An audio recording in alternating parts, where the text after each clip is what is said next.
Nos últimos meses, agricultores de várias regiões dos Estados Unidos vêm repetindo a mesma frase com um misto de desespero e ironia. A gente está na lama. E não é força de expressão. A conta não fecha. De um lado, a dívida agrícola bateu recorde. Do outro, uma sequência de pancadas chegou tudo ao mesmo tempo. Guerras comerciais e tarifas, bagunçando exportações, fazendas cada vez mais concentradas nas mãos de poucos, clima mais instável, custos de insumos subindo, preços de venda baixos. E, para completar, programas do governo que muitos produtores contavam como certeza, simplesmente travaram ou ficaram congelados. A combinação explosiva.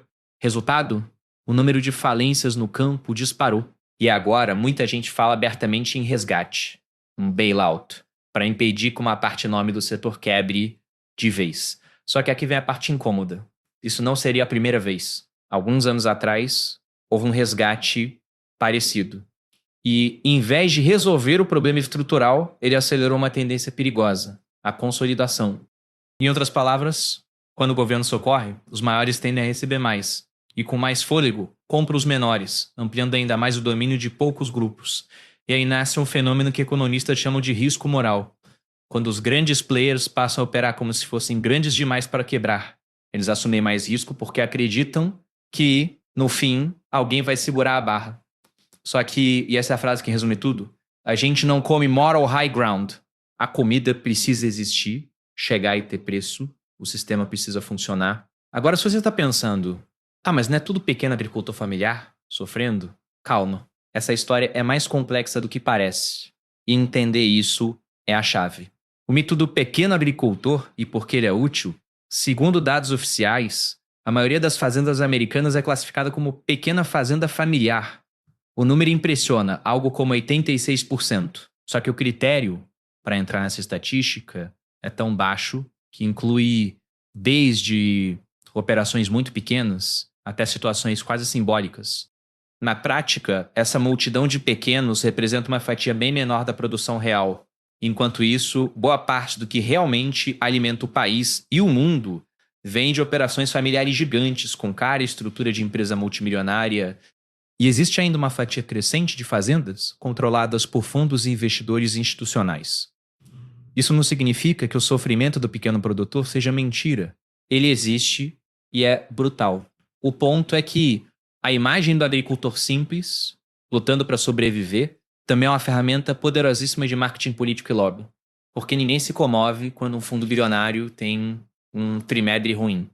Mas quando aparecem imagens de famílias perdendo a fazenda, aí o telefone do governo toca mais rápido e muitas vezes o dinheiro do socorro acaba fluindo com mais força justamente para quem já é grande. O que está quebrando o campo agora? 4 pancadas de uma vez. Vamos organizar o caos. Dá para resumir a crise atual em 4 problemas principais. 1. Guerras comerciais e tarifas. Uma parte relevante do que os EUA produzem é exportada. Quando tarifas e retaliações entram no jogo, o produtor sente na veia. E aqui tem um detalhe que pouca gente entende. A agricultura não é algo que você ajusta do dia para a noite. O plantio é planejado meses antes. Então, quando o mercado vira rápido demais, o campo não consegue virar junto. Um exemplo simbólico, a China, que costumava ser um dos maiores compradores de soja americana, passou a buscar alternativas e fortaleceu compras em países como o Brasil. E mesmo que saia um pouco mais caro, governos tendem a não brincar quando o assunto é abastecimento. Existe um ditado antigo que diz que até impérios estáveis estão a 3 refeições perdidas do caos. Líderes sabem disso. 2 programas do governo travados. No pior momento, muitos agricultores planejaram investimentos contando com programas de apoio, subsídios, contratos, incentivos, assistência. Só que vários desses mecanismos foram congelados, atrasados ou suspensos. Isso pega de um jeito cruel. Tem produtor que já gastou dinheiro para cumprir exigências e depois recebeu a notícia de que o apoio não viria, pelo menos por enquanto. A ironia é que há novos programas prometendo mais ajudar, só que começariam no ano que vem. Só que quem está sangrando agora não consegue esperar. O tempo do governo nem sempre é o tempo da realidade. 3. Falta de mão de obra é um problema que todo mundo cochicha. Trabalho agrícola pesado, especialmente colheita manual, depende muito de mão de obra temporária. Existem denúncias e investigações apontando violações trabalhistas recorrentes, inclusive pagamentos que, na prática, deixam a gente ganhando abaixo do mínimo em certas condições. Ao mesmo tempo, os jovens locais não fazem fila para passar o dia no sol em trabalho exaustivo para ganhar pouco. E, com fiscalização migratória mais dura, ficou mais difícil depender de trabalhadores sem documentação, que historicamente aceitavam condições ruins por falta de alternativa. Você pode ter sua opinião sobre imigração. Mas, do ponto de vista do sistema, é simples. Sem gente para trabalhar, o custo sobe e a produção trava. 4. A fazenda virou um negócio de terra, não de comida. Esse ponto é o mais chocante e talvez o mais importante. Em várias regiões, o agricultor ganha mais dinheiro vendo a terra valorizada do que vendendo a colheita. Em números aproximados, a terra subiu centenas de dólares por acre em um ano.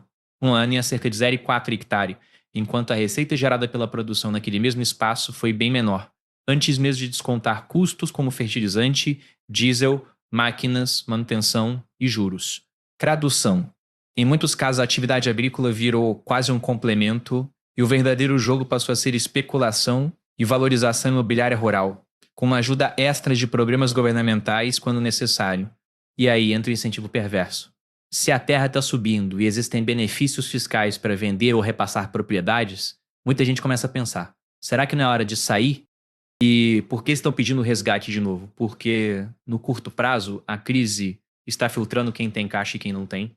Se você é uma operação grande, com acesso a crédito barato, relações políticas, seguros de escala, você aguenta a tempestade. Se você é menor, qualquer mês ruim vira risco de fechar as portas. E crise, para quem tem dinheiro, também é oportunidade. Comprar fazendas, dificuldade, ampliar área, reduzir concorrência. E aí a roda da consolidação gira mais uma volta. Existe um dado que expõe bem esse desequilíbrio. Uma parcela pequena de produtores recebe a maior parte das ajudas financeiras. Quando o socorro vem, ele não cai do céu de forma igual para todo mundo. Ele segue o peso, o tamanho, o poder, a lógica absurda real do sistema. Para ilustrar como incentivos podem virar um labirinto, o texto original cita uma passagem famosa de um romance satírico em que um fazendeiro fica rico sendo pago pelo governo para não plantar e usa esse dinheiro para comprar mais terra para não plantar ainda mais. Parece piada, mas a moral é séria. Quando incentivo é desenhado errado, comportamento racional vira algo que parece racional por fora. E é assim que o sistema cria monstros. O que isso tem a ver com você, no Brasil? Talvez você esteja pensando, ok, mas isso é no ZEUA. Só que a comida, o comércio e os preços são globais. Quando o maior exportador do mundo entra em turbulência, isso afeta oferta, demanda, preço de grãos, carne, insumos e, em cadeia, afeta o que chega no supermercado, em qualquer lugar. Além disso, tem uma lição universal aqui. Política pública, incentivos econômicos e concentração de mercado moldam a vida real muito mais do que os slogans. E quando o sistema premia quem já é grande, o pequeno vai ficando sem ar.